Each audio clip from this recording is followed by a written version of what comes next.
பொங்கலுக்கு மறுநாள் மதியம் போல் ஊர்லேருந்து அம்மா, அக்கா, தங்கச்சி, குட்டீஸ் அப்படின்னு ஒரு பெரிய கூட்டமே வந்திருந்தாங்க.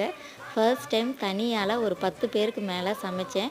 எப்படி வருமோ அப்படின்னு பயந்துக்கிட்டே தான் பண்ணினேன். ஆனால் எல்லாருமே சாப்பிட்டுட்டு சூப்பராக இருக்குது அப்படின்னு சொன்னாங்க.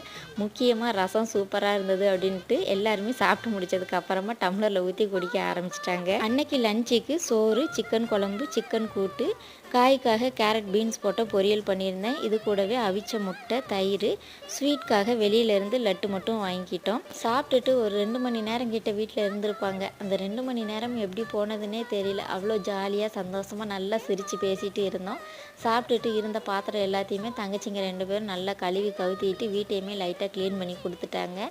அப்புறமா ஒரு 4 மணிக்கு மேலே சூப்பராக இஞ்சி தட்டி போட்டு அக்கா கடுங்காப்பி போட்டு கொடுத்தா. அதில் நல்லா முறுக்கை நொறுக்கி போட்டு ஜம்முன்னு குடிச்சிட்டு லைட்டாக ஒரு மேக்கப்பை போட்டு நிறைய ஃபோட்டோஸ் எடுத்துகிட்டு அப்படியே வீட்டுக்கு கிளம்பிட்டாங்க. நல்லா ஜாலியாக இருந்தது.